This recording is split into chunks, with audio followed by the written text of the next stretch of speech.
I feel you burn all over me. One hit of you is all I need. Welcome to boost your metabolism with these simple exercises. Before Miguel Diaz became a champion, he was just another teenager navigating the treacherous waters of high school. He was not looking for trouble. In fact, he really tried to avoid it at all costs. Life for Miguel was kind of a quiet battle fought in the corridors, a constant effort to just remain invisible to the predators who roamed the school grounds.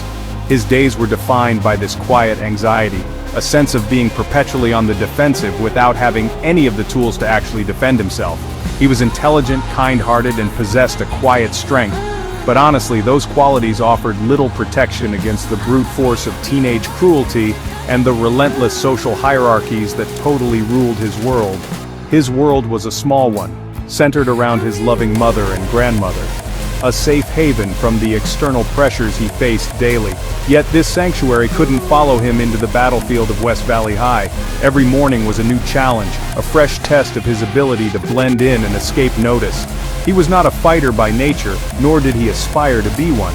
Miguel's primary goal was just simple survival, to get through each day without incident, without becoming a target for the likes of Kyler and his crew. The idea of confrontation was terrifying, a scenario he would do anything to prevent, making his eventual transformation all the more remarkable. This was the state of Miguel's existence when fate intervened in the most unexpected of ways. He was a good kid caught in a bad situation, a pawn in a game where he didn't even know the rules.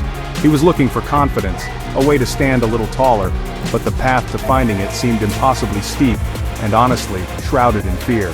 Little did he know, his life was about to collide with a force of nature from a bygone era. A man who lived by a code that was as outdated as it was powerful. This collision would not just change his circumstances, it would fundamentally reshape his identity, turning him from prey into a predator.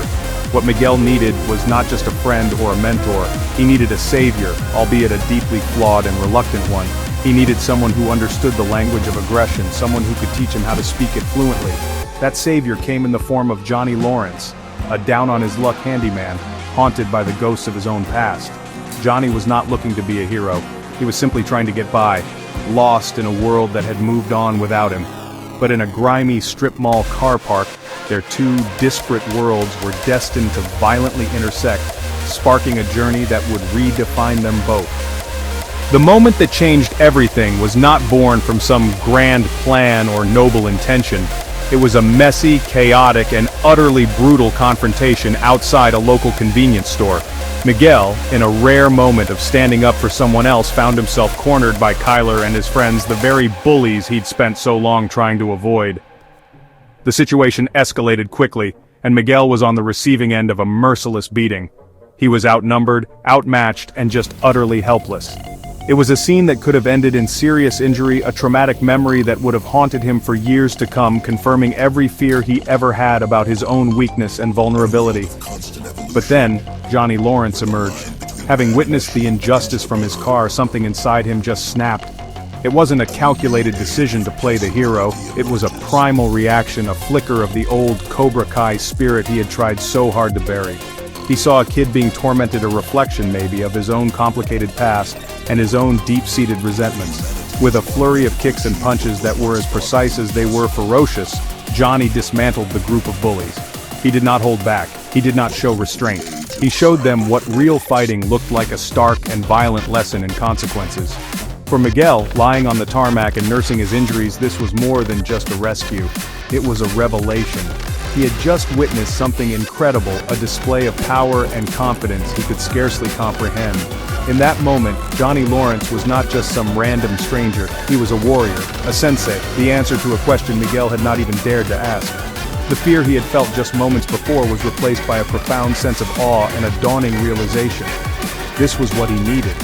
This was the path forward, the way to ensure he would never be a victim again.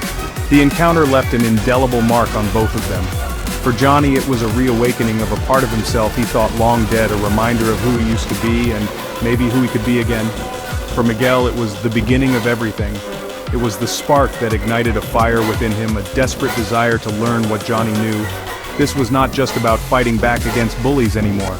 It was about taking control of his own destiny, about forging a new identity, built on strength, and respect. The transformation had begun, set in motion by a chance encounter in a dimly lit car park. The decision was made. Johnny, driven by a complex mix of pity, nostalgia, and a bizarre sense of purpose, finally agreed. He would train Miguel.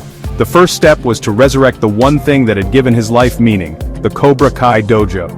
He found a derelict space in a Reseda strip mall, a far cry from the pristine dojos of his rivals, but it was his. With a can of spray paint and a head full of half-remembered lessons, he began to build his new temple of karate. It was a gritty, unpolished, and intensely personal project, a physical manifestation of his attempt to reclaim his own identity. Miguel Diaz officially became Cobra Kai's first, and for a time, only student. His excitement was palpable, a stark contrast to Johnny's gruff and cynical demeanor.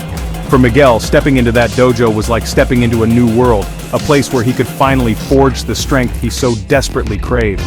He was eager to learn, ready to absorb every piece of wisdom his new sensei had to offer. He hung on Johnny's every word, his dedication absolute. He was a blank slate, ready to be imprinted with the philosophy of Cobra Kai, whatever that might turn out to be. Johnny's teaching style was, to put it mildly, unorthodox. There were no gentle introductions or patient explanations. His methods were born from a combination of Kreese's brutal training, his own life experiences, and a healthy dose of 80s action movie logic. He threw Miguel into the deep end without a life raft, pushing him to his physical and mental limits from the very first lesson. The training was relentless and unforgiving. Push-ups on his knuckles, grueling cardio, and sparring sessions where the primary lesson was learning how to take a hit. It was a trial by fire, designed to burn away the weakness and forge something harder in its place. Through it all, Miguel never wavered. Every painful exercise, every harsh criticism, every moment of exhaustion was a step towards his goal. He embraced the pain, understanding that it was a necessary part of his transformation. He trusted his sensei completely, even when the method seemed insane or borderline dangerous. This was the price of power, and he was willing to pay it. In these early days, a unique bond began to form between the reluctant master and his devoted disciple, a partnership forged in sweat, pain, and a shared desire to prove the world wrong. The journey had truly begun. With the dojo open and Miguel as his first student, Johnny Lawrence wasted no time teaching the Cobra Kai creed: strike first, strike hard, no mercy. These weren't just slogans. They were Johnny's rules for survival in a world he saw as ruthless. He drilled into Miguel that waiting or hesitating meant losing. You had to take control, act decisively, and never show weakness. For Miguel, this was a shock. He'd always avoided conflict, but Johnny demanded aggression and conviction. Strike hard meant total commitment. Every move with full force, no second guessing. No mercy was the hardest lesson. Johnny insisted it wasn't about cruelty, but about protecting yourself. Never let an opponent get back up. This philosophy was born from Johnny's own regrets, and he was determined Miguel wouldn't repeat his mistakes. The creed became Miguel's daily mantra, slowly replacing his old instincts with new ones built for confrontation. Johnny wasn't just teaching karate, he was reshaping Miguel's entire worldview. For Miguel, it was a radical, sometimes frightening education. But he embraced it, knowing it was the path to becoming a true fighter. Johnny's training was brutal. No coddling, no sympathy, just relentless drills and unorthodox challenges. Pain was dismissed. Adversity was the point. Johnny wanted Miguel to be tough, inside and out. Forget traditional katas. Miguel trained in cement mixers, fought in scrapyards, and learned to adapt to chaos. Sparring was intense, leaving Miguel battered but tougher each day. Johnny's goal wasn't tournament points, it was survival, resilience, and mental toughness. He pushed Miguel's buttons, insulted him, and forced him to channel anger into focus. Every insult, every bruise was a lesson in grit. Miguel never quit. He absorbed the pain, trusted the process, and felt himself changing, fear giving way to confidence. In Johnny's dojo, a timid boy was being reforged into a Cobra Kai fighter.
The final match, Miguel versus Robbie Keane, Johnny's estranged son and Daniel LaRusso's student.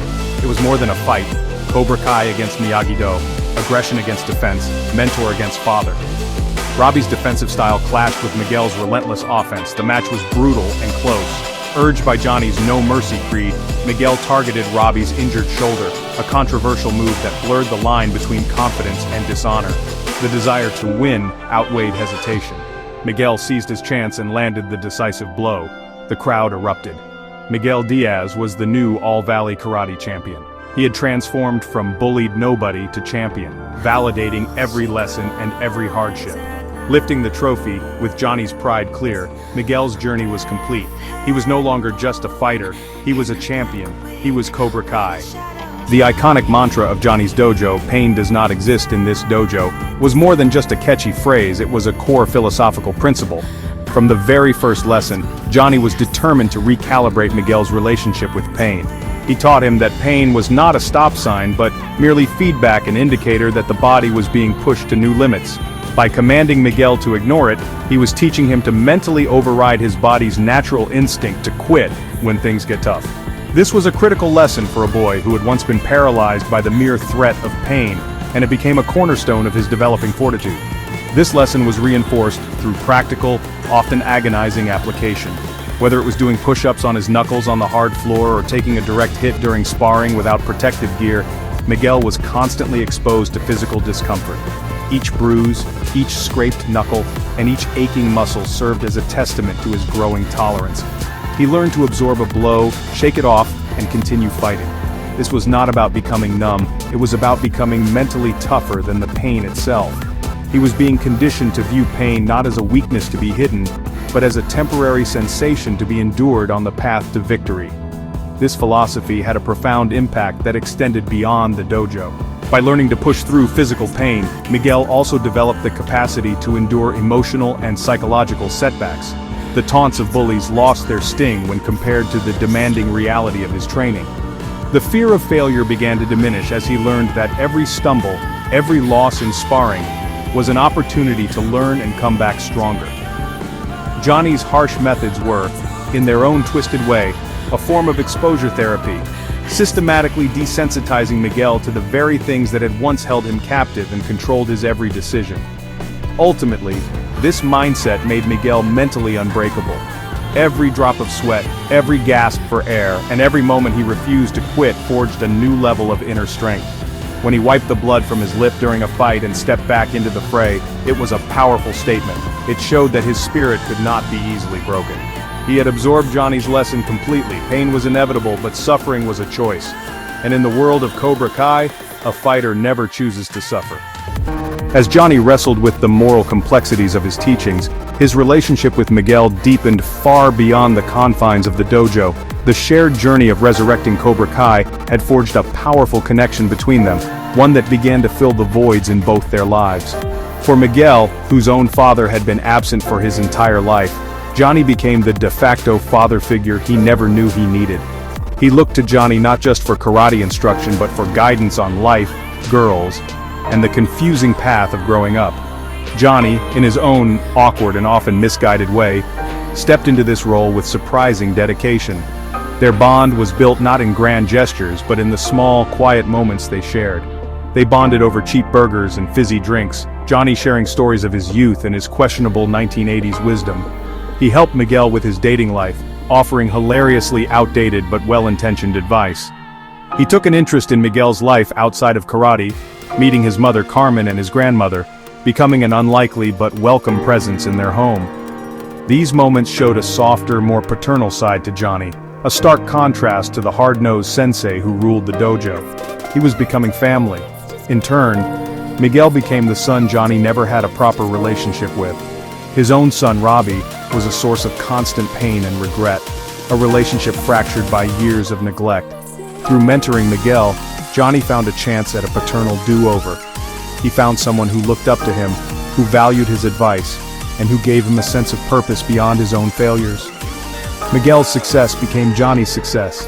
His growth became a source of immense pride for a man who had very little to be proud of. This surrogate father-son relationship was healing for Johnny, giving him a reason to be a better man. This deepening bond also raised the stakes of their journey. Johnny felt an immense weight of responsibility for Miguel's well-being, both physically and morally. He was no longer just training a random student, he was guiding a boy he had come to love as his own. This emotional investment made Miguel's flirtation with the darker side of Cobra Kai all the more terrifying for him. The fear of failing Miguel was now intertwined with the fear of failing as a father figure, making his mission to steer him towards honor not just a philosophical choice, but a deeply personal imperative. The complex web of teenage rivalries, dojo politics, and conflicting philosophies finally erupted in the now infamous brawl on the first day of school. The tension that had been simmering between Cobra Kai, Miyagi-Do, and individuals like Tori and Sam reached its boiling point.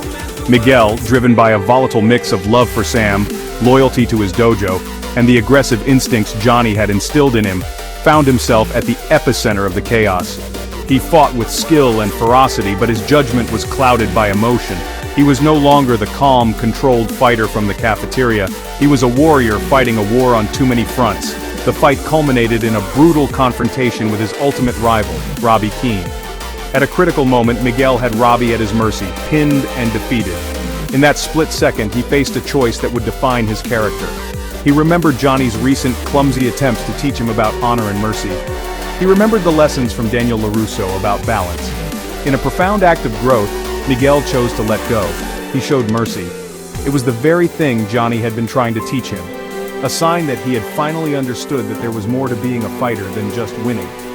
Tragically, his moment of honor was met with a devastating act of retaliation. Robbie, consumed by his own rage and jealousy, kicked an off-balance Miguel, sending him tumbling over the second-floor railing. He landed hard on the staircase below, the sickening crack echoing through the now silent school. The fall was catastrophic. The All-Valley champion, the fighter who seemed invincible, lay broken and unconscious. This single, violent moment shattered everything. It was the ultimate setback, a consequence of the escalating dojo war that no one, least of all Johnny, had ever anticipated. The creed of Cobra Kai had led not to glory, but to tragedy. For Johnny, witnessing the fall was his worst nightmare realized. He had pushed Miguel too far. He had allowed the rivalry to fester. He had failed to control the monster he helped create. As Miguel was rushed to the hospital, his life hanging in the balance, Johnny was consumed by an overwhelming sense of guilt and despair.